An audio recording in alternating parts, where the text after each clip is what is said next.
Hello, hello. Welcome, X-Men fans, X-Men comics fans, X-Men movie fans, X-Men whatever fans.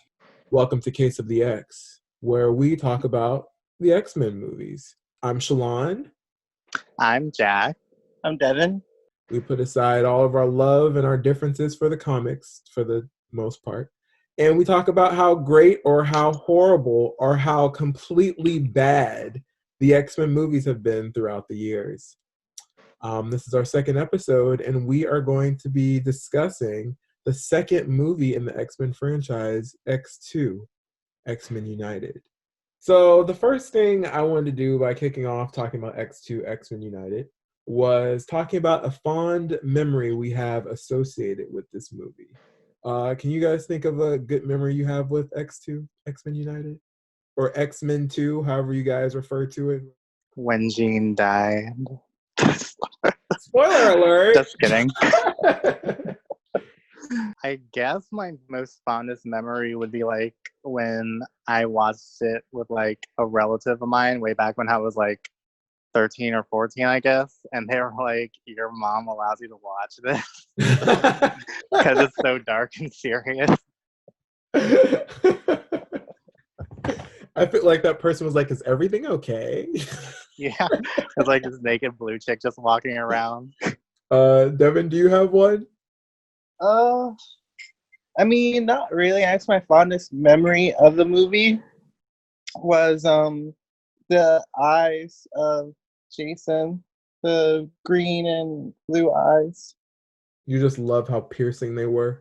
Mutations within mutations within mutations. Oh, Mutation. so And meta. it kind of alludes to Professor X from the First Class movies. If you remember the scene where he sees the girl. Yeah, with the girl who has the different color eyes. And Yeah. Speak fucks up, or quote unquote fucks up when she just really wanted to fuck her adopted brother. There's a lot of things I realized about this movie watching it now as opposed to when I did when I was younger. Yeah, and it's funny you said that. This movie sets up a lot of stuff that like we see a lot throughout the other movies. So that is like true what you said, Devin, like the with the eyes, that does come back in First Class. The Cerebro scenes that happen are really similar to the other Cerebro scenes. Like characters come back. We see William Stryker like 50 more times after this movie. It's crazy. Let's see. I guess my fondest memory for this movie, I remember the first night I saw this movie in theaters. My mom actually took me to go see it. And it was like a 10 o'clock or 11 o'clock movie. I know it was opening night of the movie. And we saw that movie, and it was not over until like 1 o'clock in the morning. I remember that. And I remember I was sleepy as shit the next day at school, but I was so fucking happy that I saw this fucking movie that I did not care. Like I was the next day at school, I was so happy to talk about this movie with everyone who saw it at that point, or everyone who was like into the X-Men, because this movie was great. But yeah, that would have to be my fondest memory. Seeing this movie really late with my mom, like opening night, and talking about it at school the next day. So X2, X-Men United. Let's talk about the fact how this was the birth or the first appearance of the X-Men theme by John Ottman, which recurs throughout the entire series. If I can say the best thing that came out of any of these Fox X-Men movies is the theme. I love the theme music to X2. It's so iconic. It should be used in every X-Men movie, and it should be brought over to the MCU. It definitely should. But yeah, I feel like it's seen its last time in Apocalypse. Anyway, moving on. So then that opens up to the opening scene, obviously, which is still great and still holds up pretty well. The Nightcrawler versus everyone scene in the White House as he attempts to go assassinate the president. This scene was dope, and I think it still holds up. What do you guys think? Goosebumps from beginning to end of that particular scene. Like everything works perfectly. The music, the set piece, the choreography, the special effects, just not knowing. I mean, if you're an X-Men fan, you know Nightcrawler's a good guy, but like still something's off with him. Right. It works right. Can you imagine if he had his swords with him in the scene? Would they go that far? Yeah, I really can't complain about the opening scene at all. I thought they did a good job with that. Giving you like a burst of action, instantly putting you in the thick of the conflict. Mm-hmm. That's gonna open up to the rest of the movie.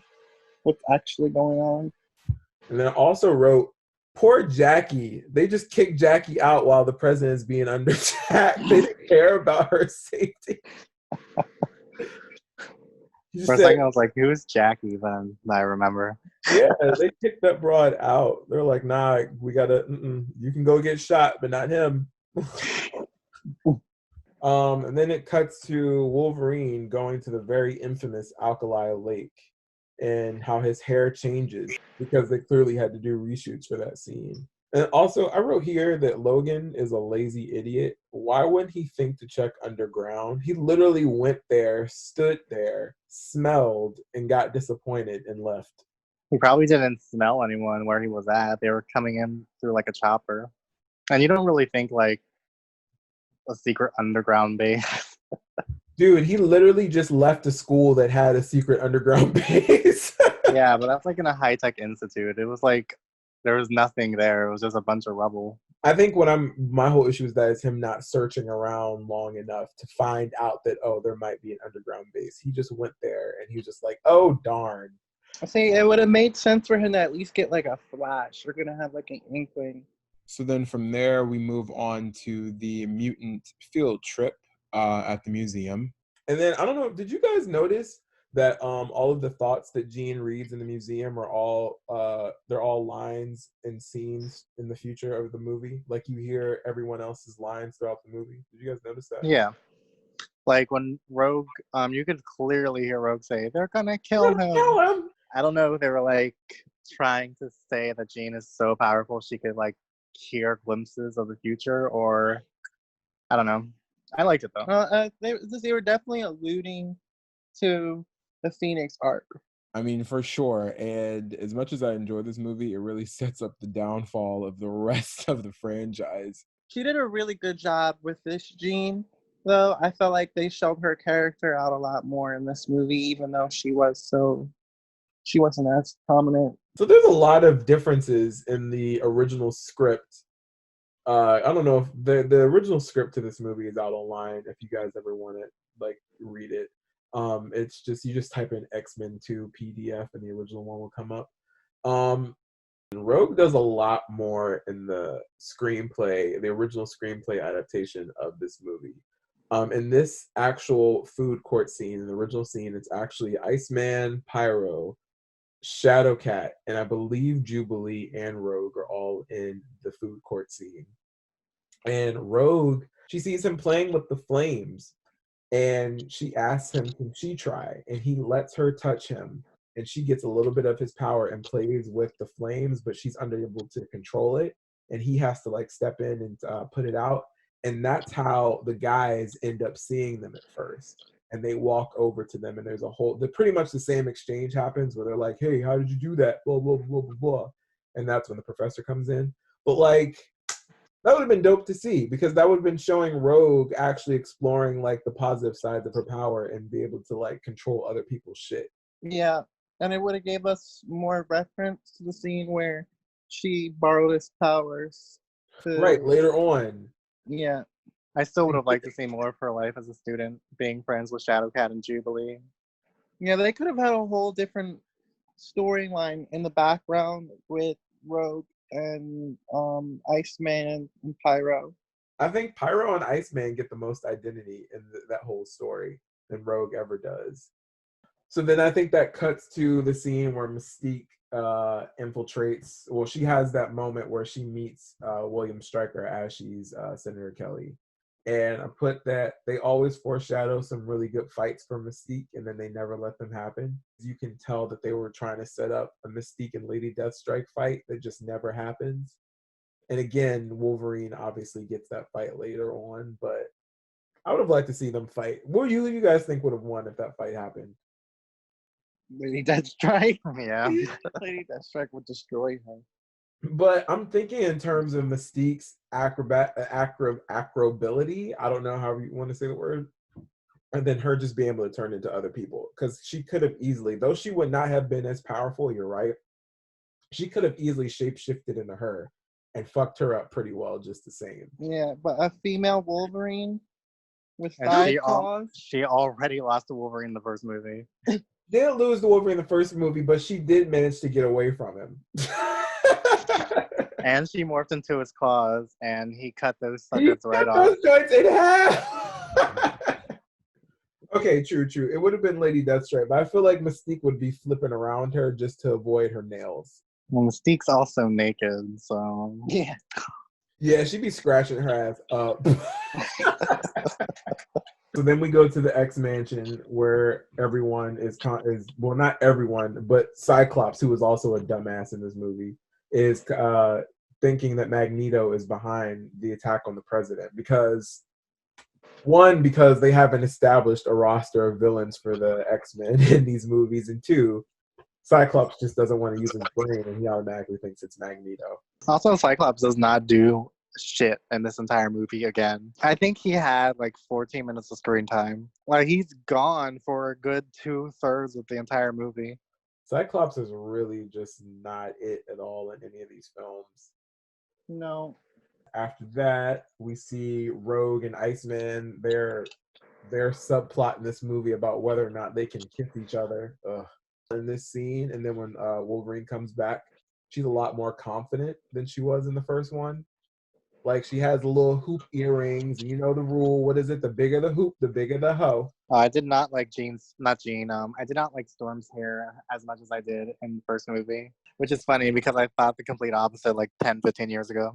But no, I think her hair is really dated in this movie. It looks like a 2000 suburban mom. And it's really blonde. I don't know if you could tell, but like if you look closely at her hair, it's blonde. It's not white. It's not white.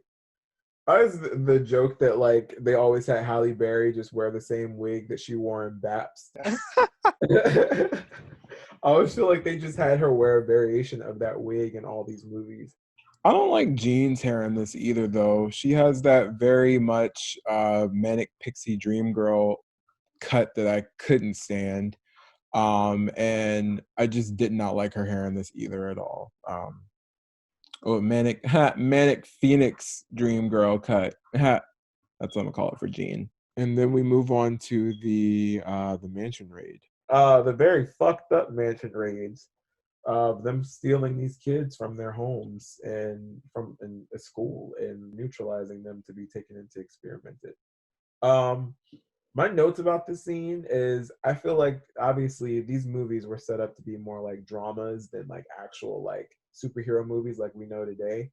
But I found it kind of odd that there weren't any, at least 1 or 2 action pieces of students using their powers to defend themselves.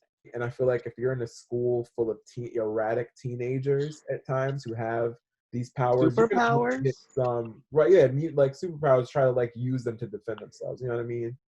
Well, we had that whole scene with Colossus. Like, I mean, they had some students there. Like, they had Siren, who had a cool cameo. Yeah. I thought her cameo was really awesome and well done. You had Shadowcat, who had an amazing scene. She fell through the beds and ran through walls like what Shadowcat normally does. You saying that is like the equivalent of the Jocelyn Hernandez line meme where she's like, "I see you sitting over there in your maid outfit like you always do." Well, I just felt like there could have been some cool moments, even if it was like 1 or 2 shots of one student like defending themselves either with like telekinesis or I don't know, like some type of fire powers. Like even then, that would have been a good moment for Pyro to do something, or him and another student join up, and I don't know. Like even Iceman and Pyro, that could have been a perfect moment. Yeah, like that. Well, we need to remember too that they're kids.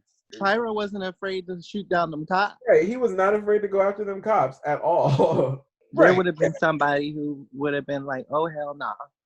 Right, like this is my place. Who the fuck are y'all? Yeah, no, for sure. I feel like to keep the same like tone and to show that, you know, they are just kids and these are humans. And the president did say, go in there and detain them. Like, I'm giving you the approval, like for the president of the United States to say something, to like go into this academic academy and just shoot up all these kids, kidnap them, I mean, he doesn't like kidnap them, he says detain them, but Stryker's just going ahead and kidnap them, and they are going to die. X-Men looking kind of familiar to some shit that's going on in the real world.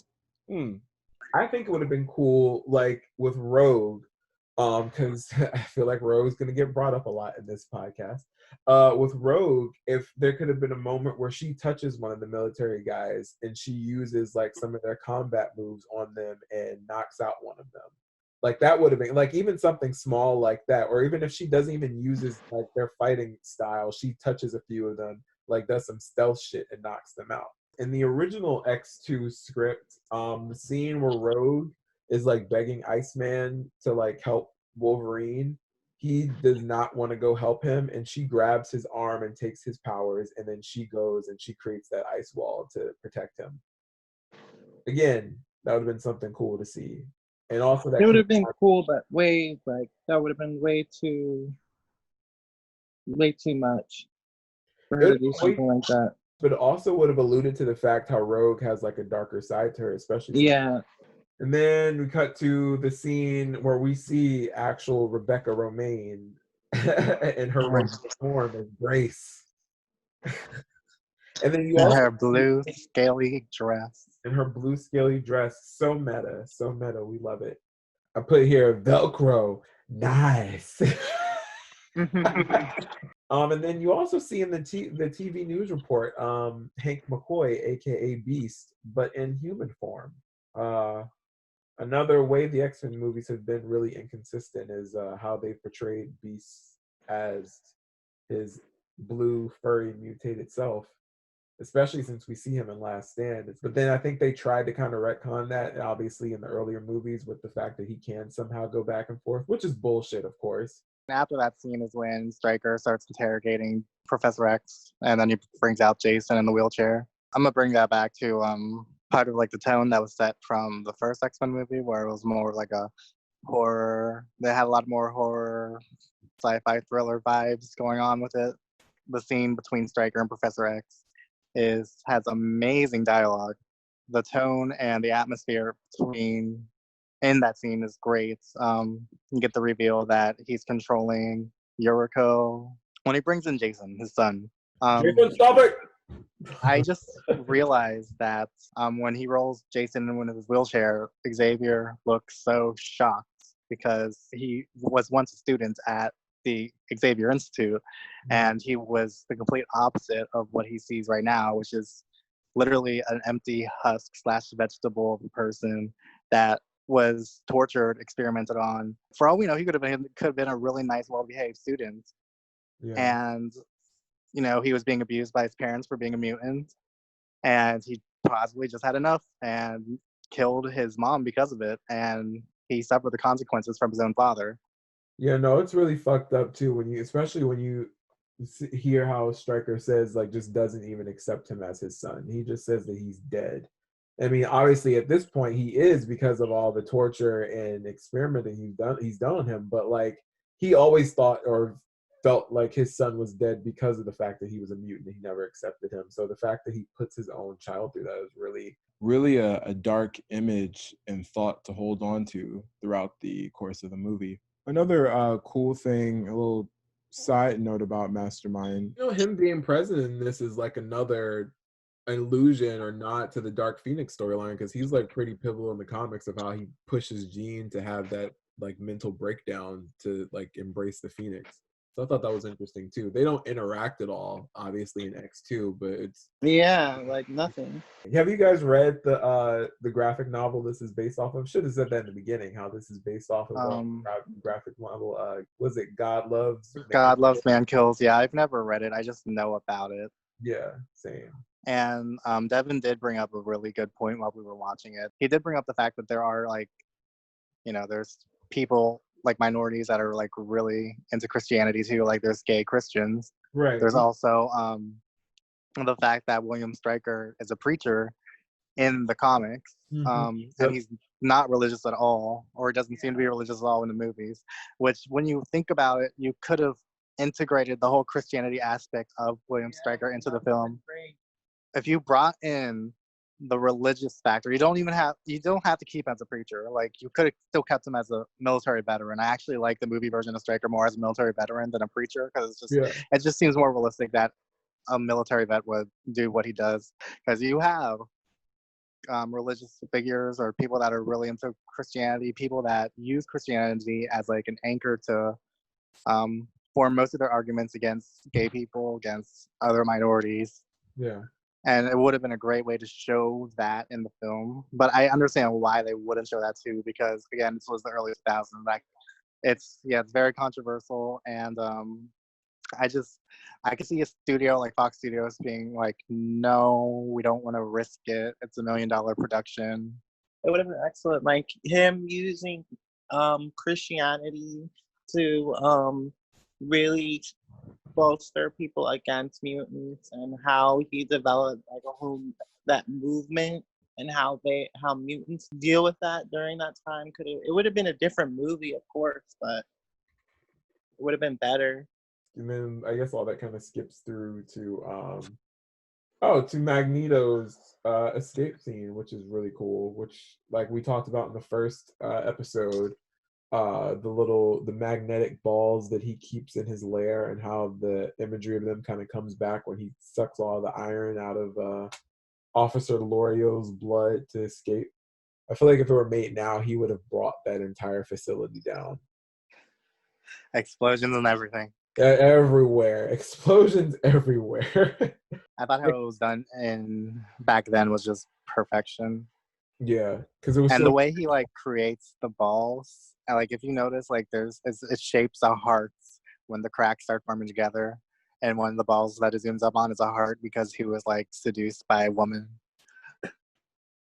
I completely missed that. Wow, I have to go back and look at that. Yeah, go back at it. It turns into a heart before it turns into like a fully solid ball. Devin, you had a grievance that you wanted to bring up as far as a certain storyline. The not coming out scene, I have a very big problem with.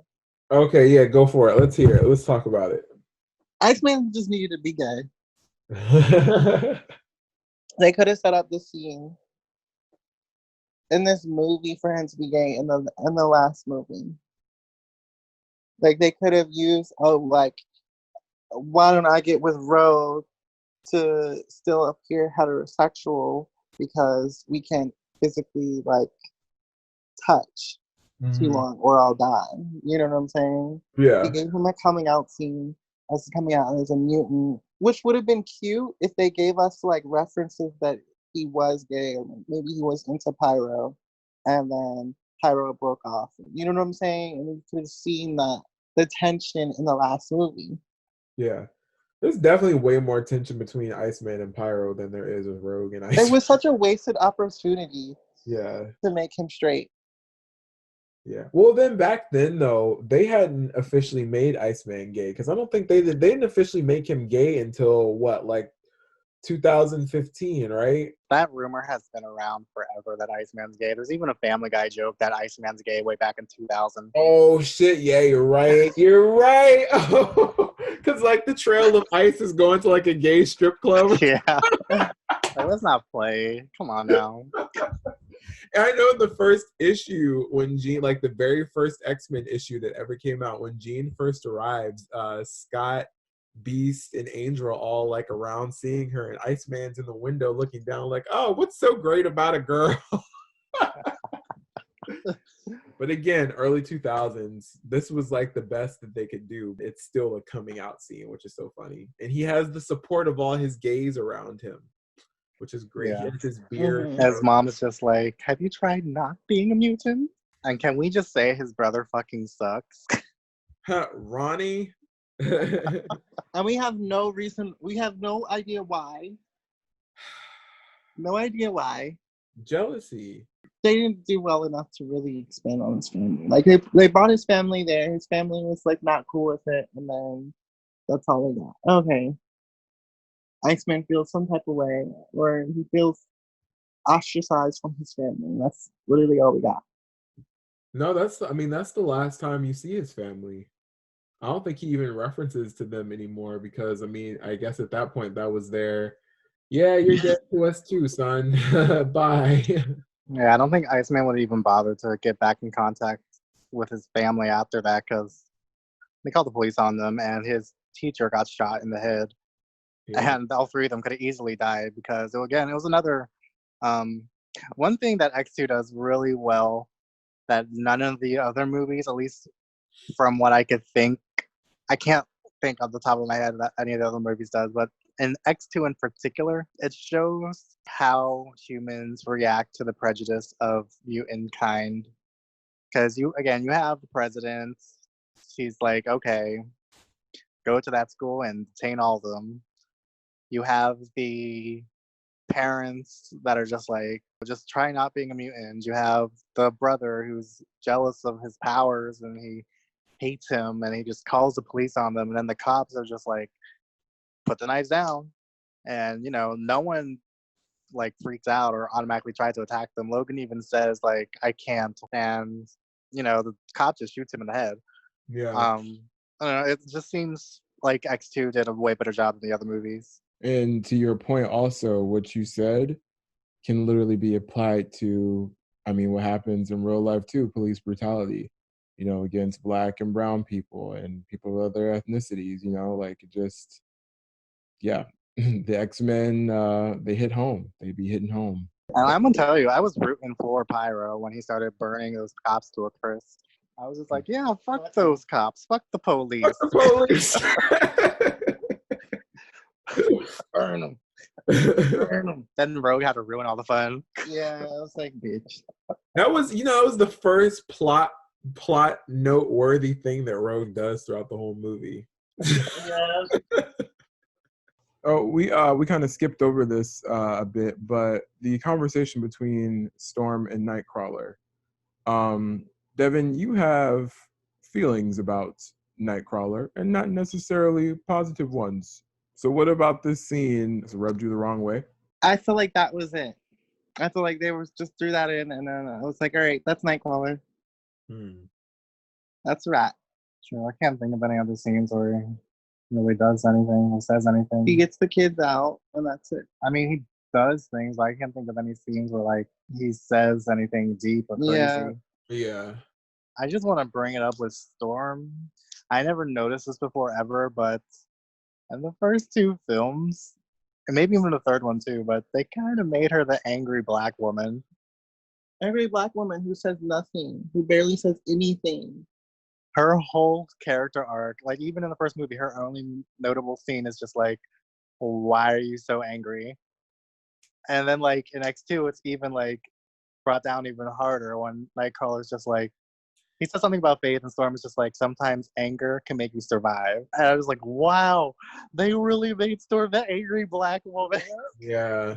Yeah, because in this one, she's like, I wrote that down too, like how in the first one, she clearly says, she mentions being afraid of humans. I find like when that talk between her and Senator Kelly, but then in this one, she's just like, oh no, I gave up on pity a long time ago. What's up? But she's in the X-Men. That's another thing that's kind of inconsistent with her. Like, it's like 1 minute you see that she wants to be compassionate, and the next she's just like, oh no, like, fuck the humans. And this is what they could have done to make her so much more interesting. Had her be like low-key, like thinking about the Brotherhood and talking to Magneto, because that would have made a lot more sense to how Magneto kind of like gives her a nod and just like lets her go a lot.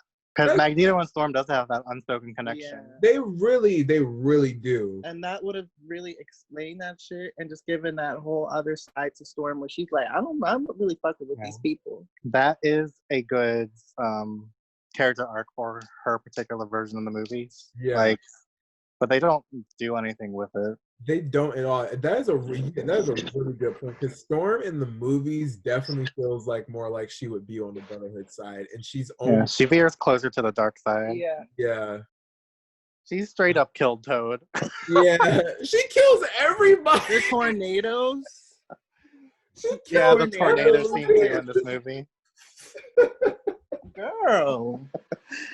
She was just like, fuck them humans. I'm going to throw 50 tornadoes down on all these farms. I don't give a fuck when families are destroyed.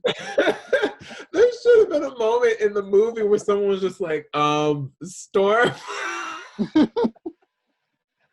Can we talk about how like Ham, the pilot, went after the X-Jet? She was getting it though. That was a cool scene when she was trying to really try to get their asses. I was like, hey. She was just like, oh no, I'm about to kill these muties. I did also want to bring it back to, and this is just a little nitpick I had of mine. I didn't like when Iceman, Rogue, and Pyro get on the jet and they see Kurt for the first time. I don't like how disgusted they look at him, because I get them being taken aback, but like also they come from a school of other mutants. You mean to tell me they didn't run into other mutants? Y'all seen people like that. Yeah, that really, I didn't like that. I wish that scene was directed better. I understand the shock of it, like just being taken off guard, but there's clear like fear and like disgust coming from them when they first look at him. And then the way like Logan just shuts him down when he gives like his little mini intro, I'm just like, oh, poor Nightcrawler. That's his whole thing. They were kind of assholes to him. Yeah, I didn't like that. And Rogue gets blasted out the jet after Jean can't control the second missile. Wouldn't it have been convenient if she could fly?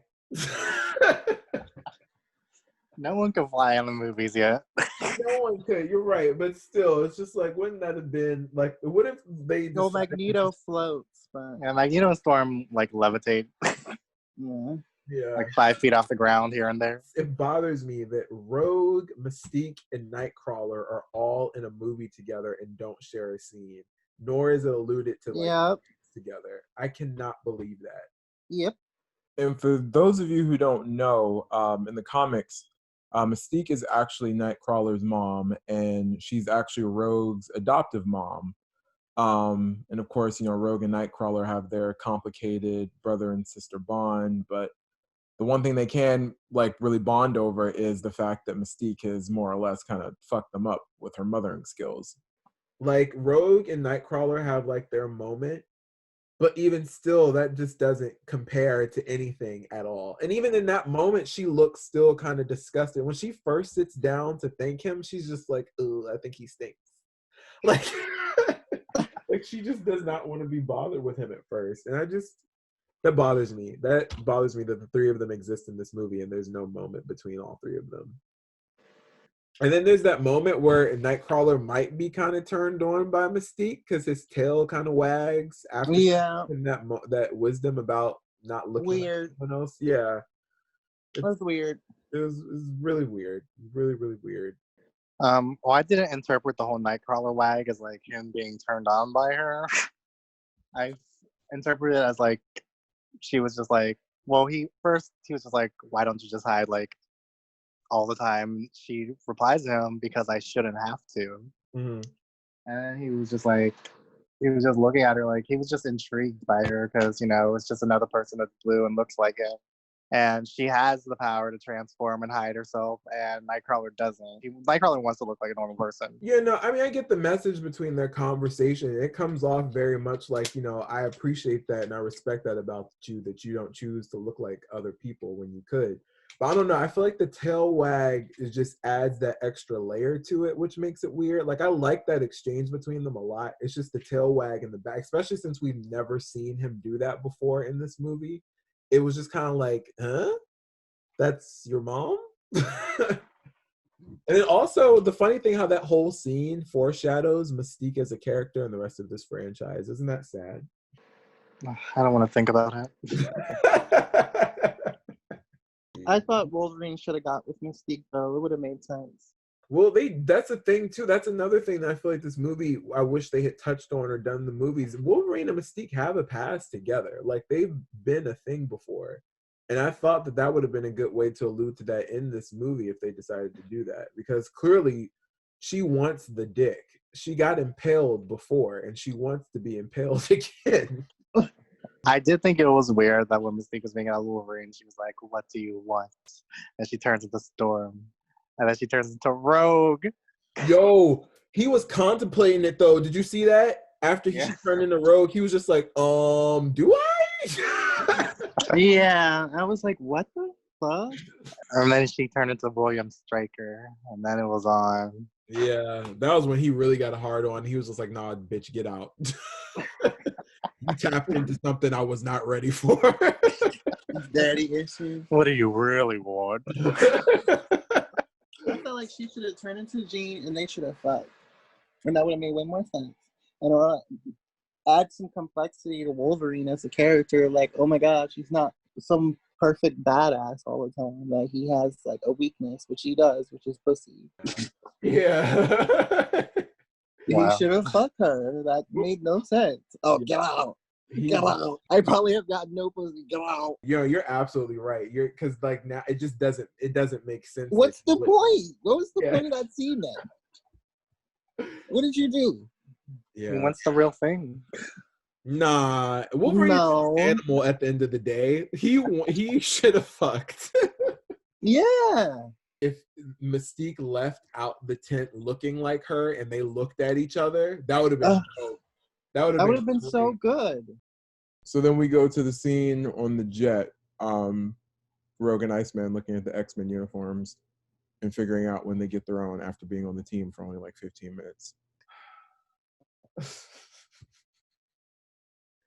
She's bold in that scene. Can I just say how she really thought she would be able to come up on Magneto and not die in an instant? First of all, if Magneto wouldn't have killed her, Mystique would have sprung up and snapped her neck in an instant. Yeah. I didn't know what she thought she was going to accomplish in that moment. But yes, and then we go into the talk with Magneto and Pyro. I like that. That was a good scene, but those were the kind of scenes that I wanted throughout the movie. If we got more of those scenes, it would have been great. Yeah. Can we talk about how I love all of Magneto's lines in this movie? Wolverine, Professor X, and Magneto get all the screen time. Yeah. Let's not forget that there are other characters who also have rich stories that can carry movies if you know what to do with them. Yeah, but then it's just like there's a lack of flaws. There's lack of character flaws that need to be there. The X-Men movies, they don't let you forget that these are not good people all the time, you know? Like, they've fucked up and they've done some things, and either they're trying to make it better or that's just who they are as a person and they're still in that pattern. Like, even with Magneto, like, he continues to fuck up in these movies and he doesn't necessarily get forgiven. He just becomes an ally under circumstances. Can you think about how great the dynamic would have been if Toad and Sabretooth like survived and they were all on the X-Jet with them, and just seeing them all together working together as a brotherhood? Yeah. Yeah, that would have been cool. There's going to be a whole fight scene between Nightcrawler and Toad. Yeah, but you know who would have won? Ray Parker. Not Toad, Ray Parker. Darth Maul. Honestly, Toad could have done everything. They could have sent him in to infiltrate. He would have been able to find the kids, and he would have been able to stop the dam. They wouldn't even needed Jean. Spit all over those cracks. Yep. Okay, yeah, I just got you or recorded you saying spit all over those cracks. I just want you to know if that becomes your ringtone, that's how I got it. Just spit all over those cracks, baby. I also thought again that this would have been another time Rogue could have been useful. If she did actually touch one of Stryker's men during the mansion raid, she could have retained some of their memories and she could have actually had intel on the dam. So then we go to our favorite bad bitch, Mystique, who does the damn thing and takes out a whole squad of dudes in less than 5 seconds almost. That was good. Oh, that's it. Why is Lady Deathstrike dressed up as one of the X-Men? Like, why does she have their uniforms? Because she's sexy. Let's talk briefly again about how Cyclops is a bitch and the whole predicament that they get into at the end with the dam exploding is because of him.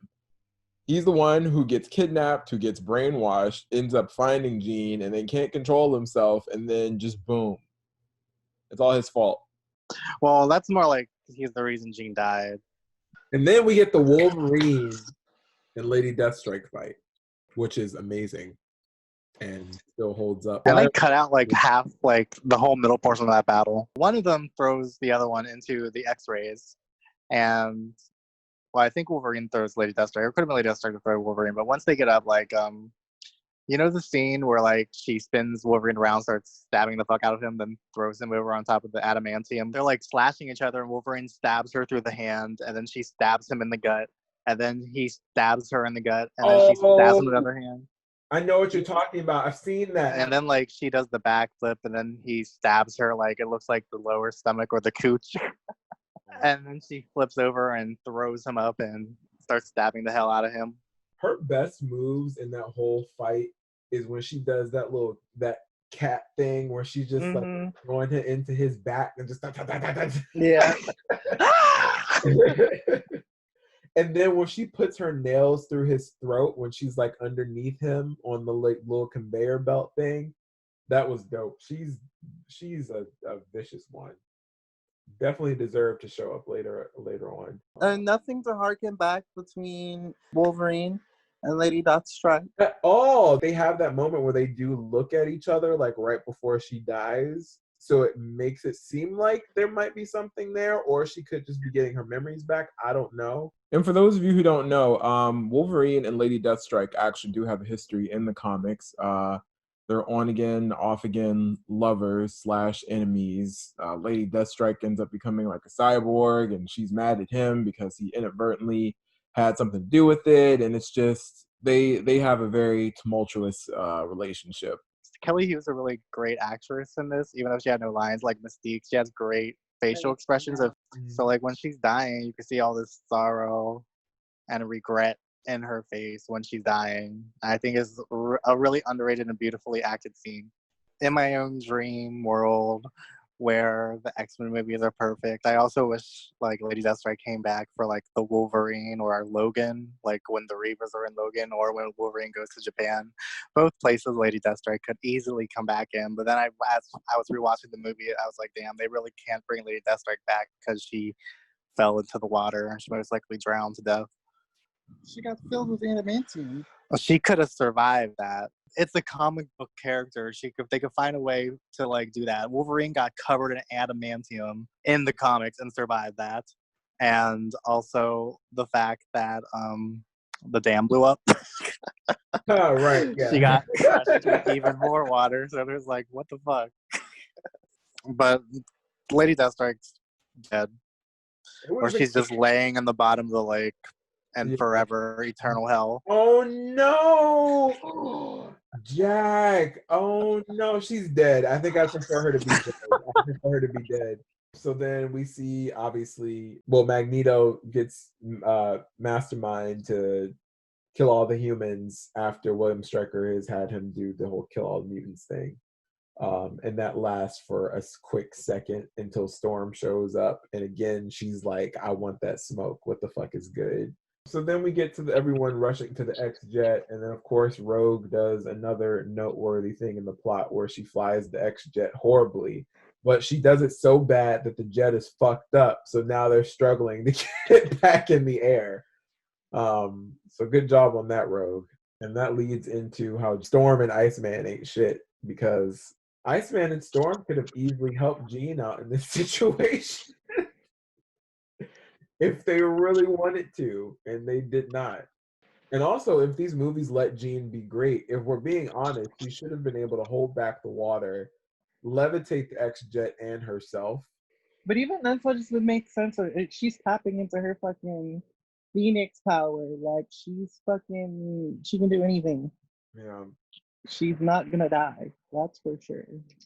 They should have just had her like save their asses and just dip real quick.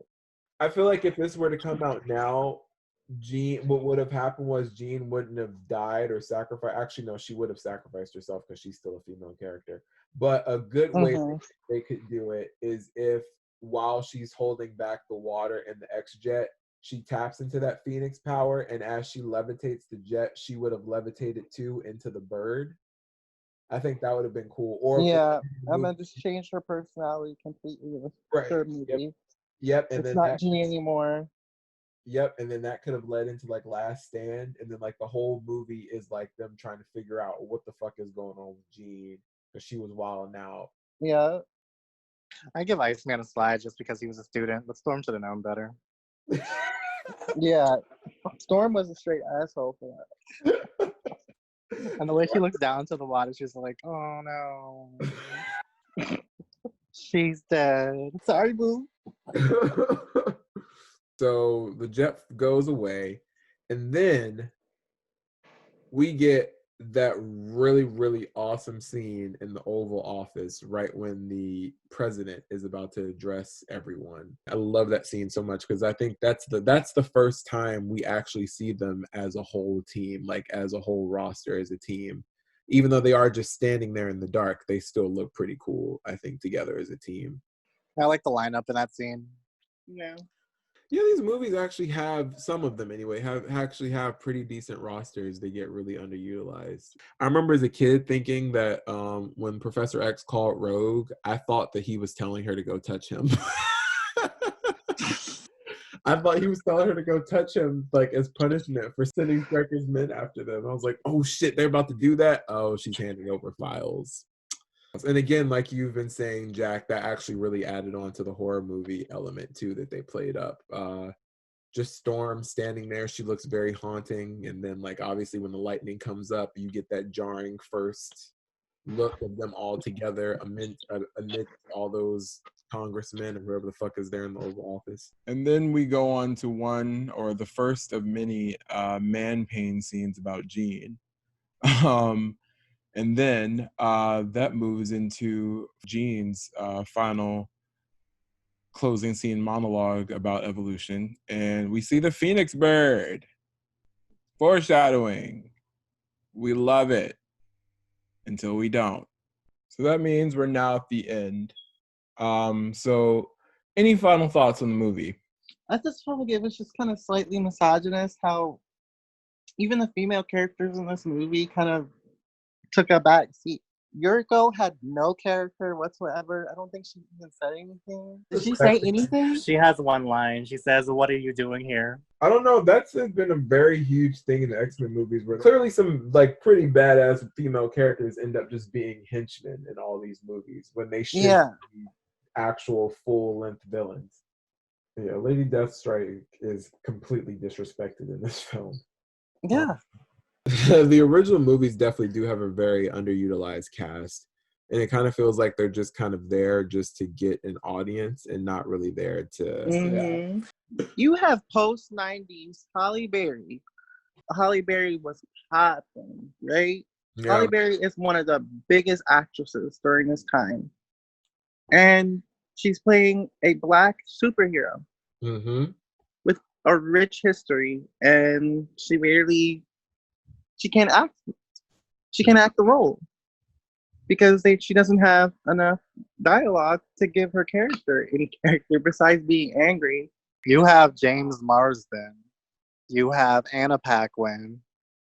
You have Kelly Hu. In this movie, really, it was kind of Wolverine taking center stage. It's more prominent as opposed to Rogue, who kind of took a back seat in this movie. A back seat, and she couldn't put the seatbelt on. Every movie from here on out becomes Wolverine and the X-Men. Like as great as this movie is, it still plagues at me that like it's about Wolverine. Yeah. Still. Because it's just like you have so many great characters here at your disposal who could do so much more and have moments to shine, but it's all about Wolverine still, and that gets to me. And so, I mean, other than finding out his origins, what's different than the Wolverine at the beginning of this movie as opposed to the end of this movie? Exactly. He has no character development whatsoever in this movie. I'm so glad you said that because I thought I was tripping. I don't think Wolverine doesn't have significant character development until the Wolverine. I want to bring up the promotional material for the movie. So there are a lot of commercial posters and advertisements that feature some very prominent X-Men characters in general, but don't have a huge part in the movie. At least for the version on my DVD cover. Was this movie bait for fans? The shade of it all. The shade of it all. And it's just because I'm looking at like this first cover. At least I don't know how many different versions of this DVD have come out, because I've had this version for a while. I even had a copy of it on VHS that had this same cover too. But on this cover that I have, it's Wolverine in the front, because of course. And then to his right, it's Storm and Nightcrawler. And then to the left, it's Rogue and Mystique. And just, this all looks great. Like, you have just the perfect symmetry of blue and white.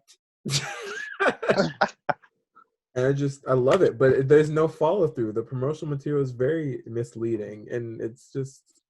Well, I think from like a commercial standpoint, it makes sense to promote her as much as they did, because she was such a main focal point in the first film, and you would naturally think she would have a huge focal point along with Wolverine in the second film. Yeah. But no, that really is lying in your advertising, but they know what they were doing. Yeah, they knew. Well, since we come to the end, so now we have to rate the movie and then figure out or judge whether or not it still holds up. I would say it still holds up to an extent. Because I was coming in here thinking it would be like, oh my God, this is amazing. But I feel the same way about it that I do with the first movie. First of all, the music is amazing. Yeah. I do think the cinematography and the tone is amazing. The special effects are still amazing. It is a little heavy on Wolverine. Barely anyone else gets any characterization at all, which is kind of disappointing, but then again, I'm a Wolverine stan, so yeah, 7.5. It's a really nice Wolverine story. Devin, what about you? I think it's 6.5. 6.5. And the main thing is misogyny. Come on, it's 2002, and this is literally what the women are bringing in this movie. Well, yeah, like you said, 2002, that's how they were mainly portrayed. Like, it sucks for the era of the time. And even now, still, the way they have female characters set up is bullshit. Like, I look at certain things, I'm just like, why is this still happening? Yeah, this misogyny. And for lack of development for Iceman and Nightcrawler. I also thought that Nightcrawler was very one-dimensional in this movie. I feel like a flashback or a couple of flashbacks to his past would have given us more reference to like the religiosity, his origins as a whole, including like the skin markings. Like they touched on it, but we don't really get a good idea where he's coming from. As well as like nothing for Cyclops. That was like really fatal flaw in these first two movies. Like Cyclops is a really big part of X-Men. You know what would have been dope in this is if Wolverine was the one who got kidnapped, and the whole. It just would have made more sense if he was too. Mm-hmm. If he had gotten kidnapped, in the whole movie, they're trying to get him back, and when they finally get him back, he's been the one brainwashed, and he's coming after them, and they have to fight him. That would have been interesting to see. Yeah, and Rogue could have been the one to like help bring him back. Let's rewrite it, guys. Yeah. I think I'm going to give this movie a 7.5, close to 8. And the reason why I say that is because I think for me, this is still one of my top favorite comic book movies. Even though, yes, it's very heavy on the Wolverine, it's still always fun for me to watch. I never get tired of watching X2. I think I can watch X2 whenever, however long, whenever, wherever, Shakira. But yeah, no, I love X2, and it holds up ish, like you said, Jack. It kind of sort of holds up. It holds up enough that you could watch it today and just be like, oh, this is nice and not obvious, but also there are some things that are clearly a little dated. But overall, yeah, I think I still give this a 7.5, close to 8 out of 10. We are signing off for this second episode of Case of the X.